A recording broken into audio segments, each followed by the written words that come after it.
오늘 우리에게 주시는 하나님의 말씀은 신약성경 디모데 후서 2장 20절에서 26절까지의 말씀입니다.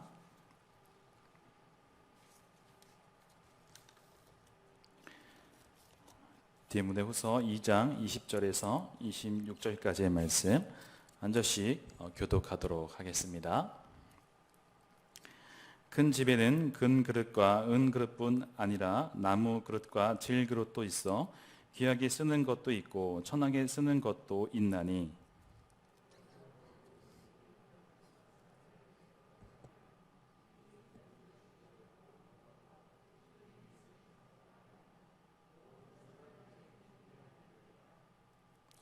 또한 너는 청년의 정욕을 피하고 주를 깨끗한 마음으로 부르는 자들과 함께 의와 믿음과 사랑과 화평을 따르라.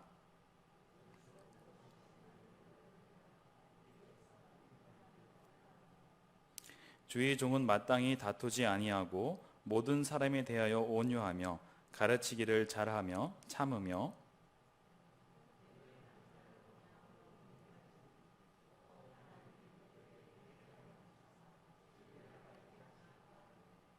함께 읽겠습니다. 그들로 깨어 마귀의 올무에서 벗어나 하나님께 사로잡힌 바 되어 그 뜻을 따르게 하실까 함이라. 아멘. 세상에서 쓰임을 받는 자들은 어떤 자들일까요? 세상에서 쓰임을 받는 사람은 재능과 능력이 많은 사람입니다. 그 사람의 내면을 보는 것이 아니라 그 사람의 외면, 외부적인 조건을 보게 되는 것이죠. 외형적으로 드러나는 그의 능력만을 볼 뿐이죠. 요즘에 와서야 사람들과의 관계 또 그 사람의 인성에 대해서 들여보고 있지만은 그러나 결정적인 순간에 어떠한 일을 맡기거나 어떠한 일이 닥쳤을 때에 그거에 합당한 사람이 누구냐 따졌을 때에 그거에 대한 경험이 많은 사람 또는 그런 자격이 되는 사람이 그 사람이 바로 그 일에 대해서 전담을 하게 되어 있습니다. 이로 인해서 사람들은 많은 능력 또 인정을 받기 위해서 얼마나 많은 수고를 하고 있습니까? 대학에 들어가는 것이 끝이 아니라 스펙을 또 쌓느라 이 대학생들은 대학 도서관에서 갇혀 있어서 그곳에서 모든 것을 준비하고 있는 그런 상황 가운데 있습니다. 취업 준비생들이 얼마나 그런 수고를 하고 있는지 우리는 살펴볼 수 있습니다. 대학 도서관에 보면 여러 책을 쌓아놓고 그리고 지식과 능력을 쌓기 위해서 많은 끊임없이 노력하는 그런 사람들의 모습을 볼 수 있는 것이죠. 사람들에게 인정을 받기 위한 그런 몸부림이라고 할 수 있습니다. 그렇다면 하나님의 나라의 관점에서 하나님께 쓰임을 받는 사람들은 과연 어떤 사람들일까요? 사람의 능력이 얼마나 대단한가, 얼마나 많은 지식을 알고 있는가에 따라서 그에 달려있지 않다는 것에 우리는 쉽게 동의를 할 수 있을 것입니다. 하나님 앞에서 세상적인 관점으로 그 사람에 대한 점수를 매기는 것은 어찌 보면 무의미하다라고 할 수 있겠습니다. 과연 하나님께서는 어떠한 자들을 통하여서 쓰시며 귀하게 여기실까요? 우리 오늘 본문을 통하여서 함께 알아가 보는 시간이 되기를 바랍니다. 오늘 본문의 말씀은 사도 바울이 그의 생애 마지막 그 삶에 있어서 마지막으로 디모데에게 편지를 보내는 디모데 후서 이 서신서이라고 할 수 있습니다. 마지막으로 사도 바울은 디모데가 하나님께 쓰임받는 그런 일꾼이 되기를 간절히 바랬습니다.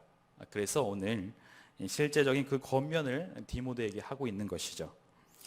그는 사람들이 일반적으로 사용하는 그런 다양한 그릇에 빗대어서 하나님께 쓰임받는 일꾼에 대해서 어떠한 사람인지 가르쳐주고 있습니다. 바울은 여러 종류의 그릇을 나열을 하고 있죠. 금그릇, 은그릇, 또 나무그릇, 또 질그릇을 구분하면서 귀한 그릇과 천한 그릇을 구분을 하고 있습니다. 어떤 그릇은 귀한 그릇으로 주인이 쓰기에 합당한 그릇이며 적합하며 모든 선한 일에 유용한 것이라고 말을 합니다. 또 하나는 주인이 사용할 수 없는 그릇도 있다라고 말하고 있습니다. 그렇다면 하나님께서 쓰시기에 합당한 그릇이 되기 위해서 가져야 할 태도가 과연 무엇이 있을까요? 바울은 이 비유를 통하여서 디모데가 주인이 귀하게 쓰는 깨끗한 그릇과 같이 복음을 위해 귀중하게 사용되기를 소망을 했습니다. 사도 바울은 자신의 마지막일 수도 있는 그 감옥 수감 생활을 통하여서 자신의 달려갈 길을 마치고 이제 죽음을 앞두고 있음을 직감을 합니다. 이제 자신이 떠나게 되면은 복음 전파 사역에서 차질이 생기지 않을까 걱정이 되었던 것이죠. 더군다나 자신의 복음 사역의 계승자인 이 디모데에게 그를 격려하고 그의 힘을 북돋기 위해서 펜을 들었던 것입니다. 그는 디모데가 지녀야 할 올바른 모습에 대해서 제시를 오늘 하고 있습니다. 그렇다면 하나님께로부터 귀한 쓰임을 받는 자들은 어떤 자일까요? 첫째로 자신의 입술을 지켜 다툼에서 벗어나는 자가 되어야 한다라고 오늘 바울은 말합니다. 오늘 본문 21절의 말씀이죠. 그러므로 누구든지 이런 것에서 자기를 깨끗하게 하면 귀히 쓰는 그릇이 되어 거룩하고 주인의 쓰임에 합당하며 모든 선한 일에 준비함이 되리라 라고 사도 바울은 말합니다. 사도 바울은 이런 것에서 자기를 깨끗하게 하는 자가 귀히 쓰임을 받는 자가 된다라고 말합니다. 사도 바울이 말한 이런 것에서 자기를 깨끗하게 하는 자가 어떤 자일까요? 이런 것은 무엇을 말하는 것일까요? 본문의 처음에 쓰였던 이 단어 한 가지에 우리가 주목할 필요가 있습니다. 바로 그러므로라는 그런 단어이죠. 이 단어가 힌트가 될 수 있겠습니다. 이 그러므로라는 이 말은 지금까지 해왔던 말들을 모두 다 받아서 최종적으로 정리하는 그러한 단어라고 할 수 있습니다. 그래서 앞에 있는 그 본문의 내용을 살펴봐야지만이 어떤 것을 말하는지 알 수 있는 것이죠. 먼저 오늘 본문 앞에 있는 우리가 읽지 않았지만 14절의 말씀에는 이렇게 말하고 있습니다. 너는 그들로 이 일을 기억하게 하여 말다툼하지 말라고 하나님 앞에서 엄히 명령하라. 이는 유익이 하나도 없고 도리어 듣는 자들을 망하게 함이라 라고 말하고 있습니다. 그리고 또 이어서 16절 말씀에 또 이렇게 말합니다. 망령되고 헛된 말을 버리라. 그들은 경건하지 아니함에 점점 나아가나니 라고 말하고 있습니다. 이상 이 두 구절에서 함께 언급하고 있는 것은 바로 이 말이라는 공통적인 주제를 가지고 있습니다. 아무래도 이 디모데가 사역을 하고 있었던 이 에베소 교회에 이 말로 인하여서 사람들의 이 말다툼으로 인하여서 생겨났던 그런 문제들이 있었던 것 같습니다. 바로 17절에 언급하고 있는 바로 후메네오와 빌레도가 바로 그 장본인이었던 것이죠. 그들의 말은 마치 악성 종양이 퍼져나간 같다고 표현하고 있습니다. 악성 종양이 퍼져나가서 많은 사람들에게 영향을 주고 있었던 것이죠. 사도 바울이 왜 그들의 말이 악성 종양과 같다라고 말했을까요? 바로 이들은 진리를 왜곡시켰던 자들이었기 때문이었습니다. 이들은 부활이 이미 지나갔다라고 주장을 하면서 이 가르침을 인하여서 믿음이 약했던 당시 사람들에게 그 믿음이 무너지게 하는 그런 역할을 했던 것입니다. 이들의 거짓 가르침은 많은 사람을 미혹하여 믿음을 무너뜨렸습니다. 이들의 망령되고 헛된 말은 바로 악성 종양이 사람의 장기를 퍼져나가듯이 이 교회의 그런 역할을, 그런 믿음을 갉아먹는 그런 결과를 가져왔습니다. 하나님의 일꾼들은 이럴 때 어떻게 해야 했을까요? 디모데는 과연 이들을 상대하고 어떻게 대처를 해야 했을까요? 그에 대해서 사도 바울은 오늘 말하는 것입니다. 바로 하나님의 일꾼들은 무익한 논쟁을 피하라라고 말합니다. 왜 그럴까요? 이 불필요한 논쟁은 결국 말다툼이 되어서 상대방과 싸우는 결과를 낳기 때문입니다. 사도 바울은 이 디모데가 이 거짓 가르침에 대해서 논박하는 가운데 진흙탕 싸움이 되는 것을 경계했던 것입니다. 이 사도 바울은 반대하는 자들을 온유함으로 훈계하여서 그들이 회개하도록 그 먼 장래를 지켜보면서 바라보면서 이 디모데에게 요청을 하고 있었던 것입니다. 오늘 읽었던 보면 24절에서 25절의 말씀이 바로 그것이죠. 주의 종은 마땅히 다투지 아니하고 모든 사람에 대하여 온유하며 가르치기를 잘하며 참으며 거역하는 자를 온유함으로 훈계할지니 혹 하나님이 그들에게 회개함을 주사 진리를 알게 하실까 하며 라고 말하고 있습니다. 사도 바울은 바로 이 투기와 분쟁이야말로 그리스도인의 성품과는 반대되는 것이라고 말하고 있는 것입니다. 예수님은 어떠하셨을까요? 예수님은 이 복음을 선포하시는 그런 현장마다 반대자들의 공격이 항상 있었습니다. 특히 당시에 종교 지도자들이었던 서기관과 바리새인들이 논쟁이 가장 많이 있었죠. 그런데 예수님은 그 논쟁에 휘말리지 않고 오히려 누구나 이해할 수 있는 그 쉬운 비유를 통하여서 그들의 그 잘못을 온유함으로 지적을 하셨습니다. 그리고 십자가에 못 박히는 그 순간까지도, 그 죽음의 순간까지도 억울한 상황 가운데서도 예수님은 분노하시지 않았습니다. 다투시지 않았습니다.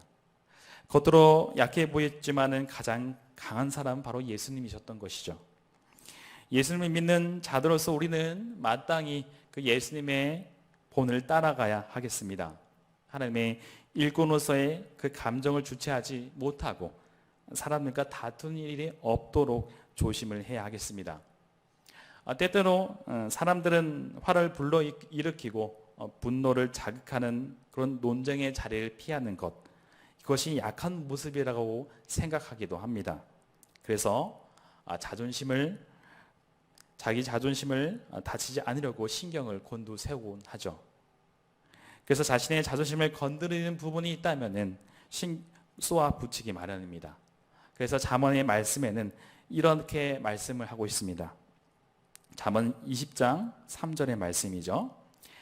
다툼을 멀리하는 것이 사람에게 영광이거늘 미련한 자마다 다툼을 일으키니라 라고 말씀합니다. 바로 다툼을 멀리하는 것을 이 본문은 말하고 있는 것입니다. 사도 바울이 말했던 것, 바로 그 다툼을 멀리하는 것, 자신의 입술을 지키라는 것을 오늘 말하고 있는 것입니다. 그것이 바로 지혜로운 것이죠. 그러나 어리석은 사람은 쉽게 다툼에 휘말리게 됩니다. 우리는 싸움을 걸어오는 그런 사람들을 피하는 지혜를 배울 뿐만 아니라 그리스도의 온유한 그 성품을 닮아가야 합니다.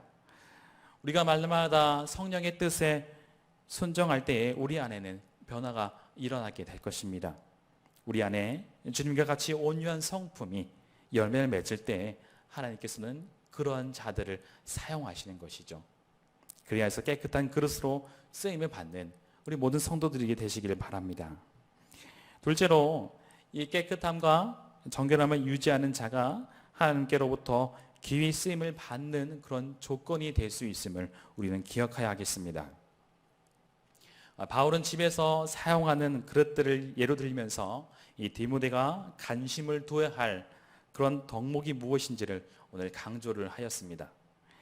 큰 집에는 매우 다양한 그릇들이 있었습니다. 그릇의 종류에는 금으로 만든 그릇도 있었고 은으로 만든 그릇도 있었습니다. 또 나무로 만든 그릇이 있는가 하면은 질그릇도 있다는 것을 오늘 말하고 있습니다.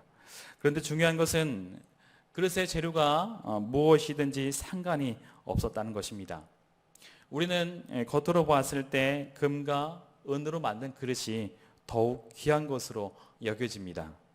하지만 바울은 너희는 금 그릇이 되어라, 너희는 은 그릇이 되어라 라고 절대 말하지 않았습니다.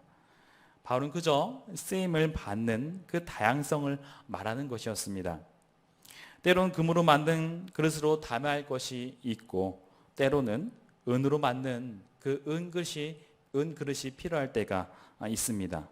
때로는 나무로 만든 이 나무 그릇이 필요할 때가 있는가 하면은 또 질 그릇이 쓰일 때가 있다는 것을 말하는 것이죠. 그런데 어떤 상황이든지 이 주인이 쓰기에 합당한 그 그릇의 조건은 그 재료에 있는 것이 아니었습니다. 은으로 만들어졌느냐, 나무로 만들어졌느냐, 질그릇으로 만들어졌느냐가 아니라 바로 깨끗함에 있었습니다. 그릇에 음식을 담아야 하는데 그 안에 더러운 것이 담겨져 있다면 어떨까요? 아무리 금으로 만든 그릇이라도 그 안에 더러운 것이 있다면 그 안에 음식을 담을 수가 없습니다. 이 디모데가 주의를 기울여야 할 것은 어떤 재질의 그릇이 될 것인가가 아니었습니다. 무엇보다 안에 이물질이 없는 깨끗한 그릇이 되어야 한다는 것을 사도 바울은 디모데에게 강조를 하고 있습니다. 그래야 무엇을 담을 수 있는 그릇이 될 수 있었던 것이죠. 하나님께서는 다양하게 사람들을 부르셨습니다. 각자의 재능이 다르며 생각과 그리고 형편이 다 다릅니다. 이는 바울이 이 교회에 대해서 말할 때 사용하였던 그런 몸의 비유를 또한 통해서도 알 수 있습니다. 몸은 한 지체로만 이루어지지 않죠. 눈이 중요하다고 해서 눈만으로 모든 몸의 기능을 다 할 수 없습니다. 몸에는 그 쓰임과 기능을 달리하는 다양한 지체가 있어야지 그 온전한 몸으로서의 그런 기능을 발휘하게 된 것입니다. 그런데 우리는 그 중요한 위치에 있는 것에 관심을 둘 때가 더욱 많습니다. 우리는 하나님의 집에서 어떤 그릇이 되고 싶어 하고 있는지 자신을 한번 돌아보기 바랍니다.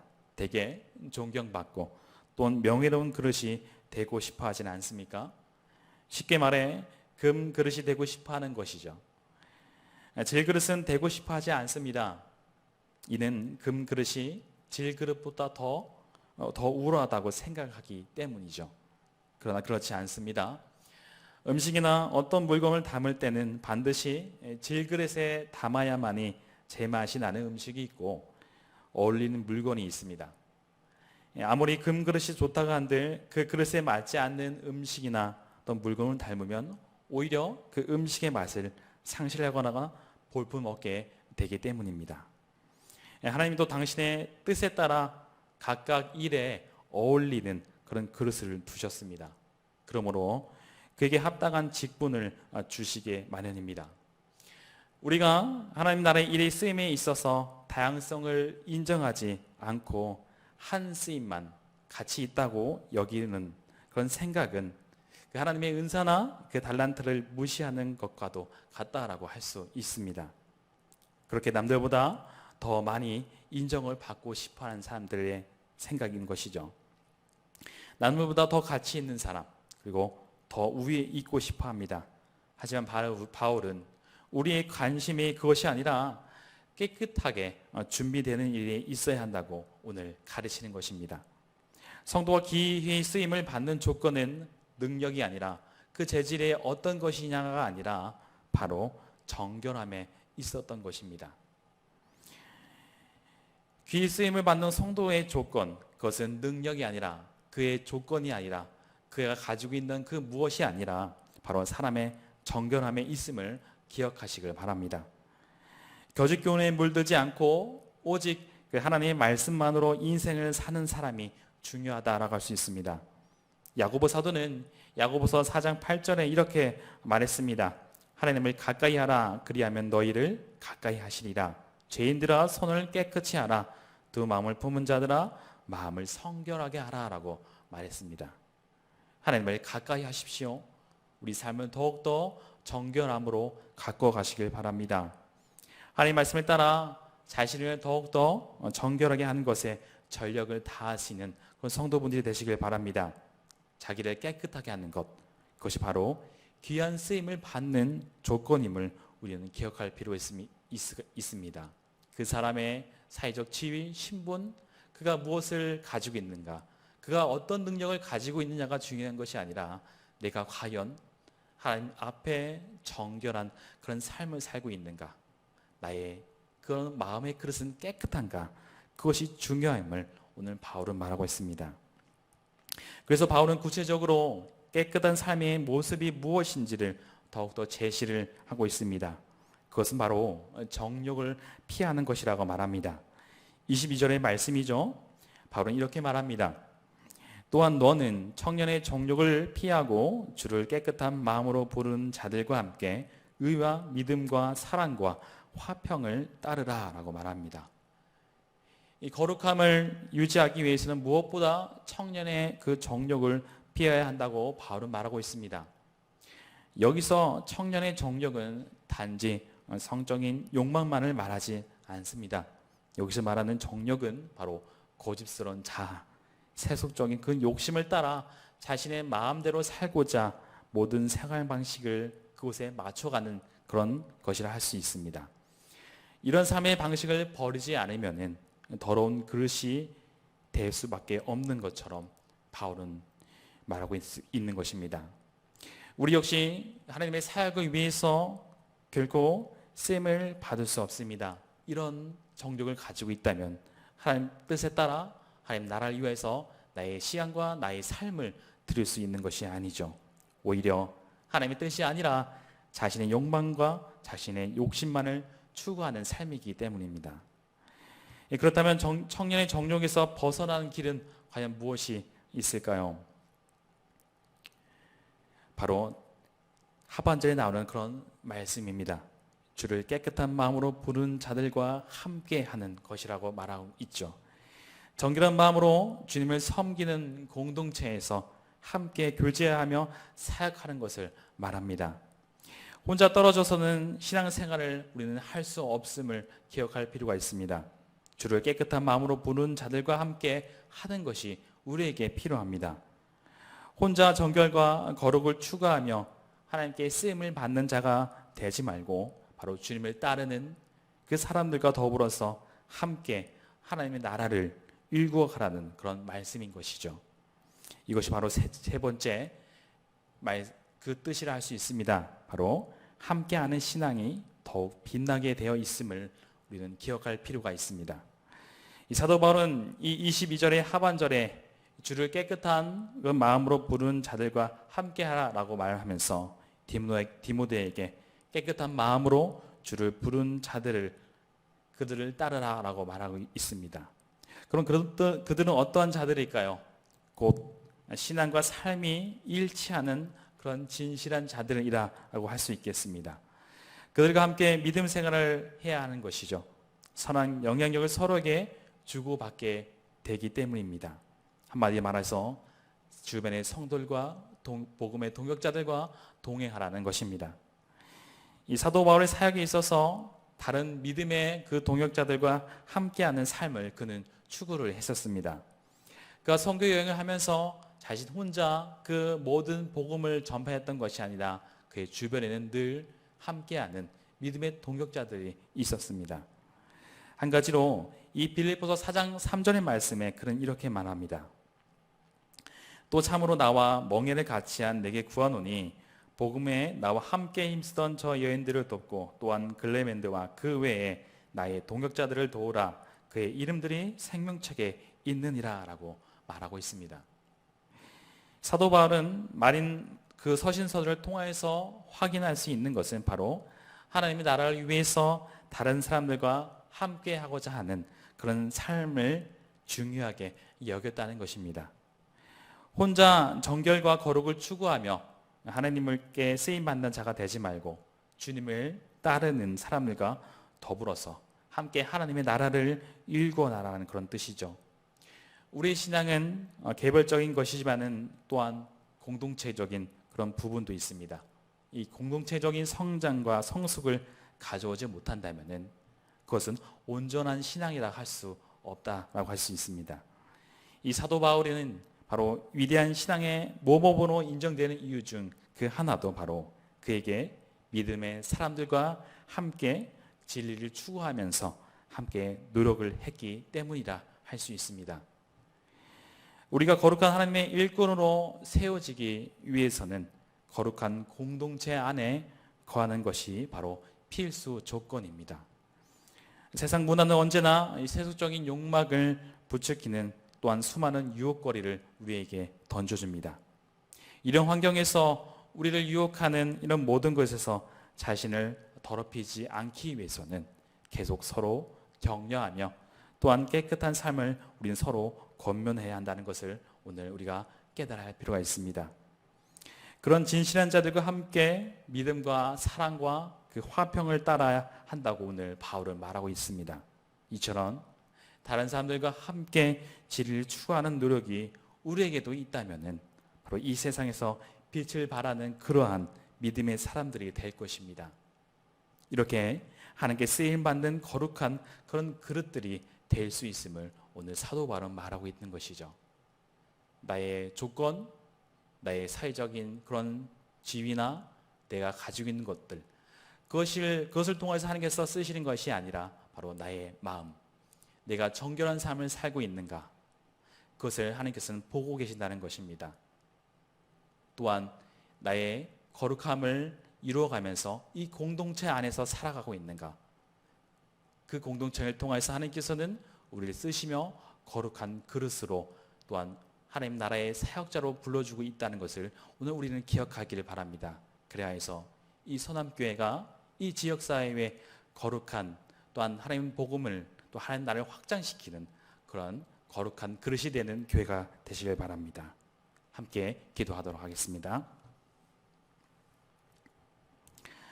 사랑과 은혜가 많으신 아버지 하나님 감사합니다. 오늘 사도 바울의 그 서신서를 통하여서 하나님께서 또한 우리에게 말씀하십니다. 우리에게 있는 어떤 조건이나 나에게 있는 능력, 나에게 있는 지혜가 바로 하나님께로부터 불러 쓰임받는 자가 아니라 바로 내 안에 바로 거룩함, 정결함이 있는가를 또한 살펴볼 수 있도록 하여 주시옵소서. 또한 이 교회를 통하여서 이 공동체를 통해서 하나님께서 또한 역사하신다는 것을 우리가 기억하게 하여 주시옵소서. 혼자만의 신앙생활이 아니라 내 주변에 있는 이 동역자를 통하여서 함께함을 통하여서 정말로 하나님 나라, 하나님의 뜻을 이 땅 가운데 나타낼 수 있는 그런 교회로 쓰임받는 우리 교회가 될 수 있도록 역사하여 주시옵소서. 우리 그런 삶을 살 수 있도록 우리를 인도하실 걸 믿으오며 살아계신 예수 그리스도의 이름으로 기도드립니다. 아멘.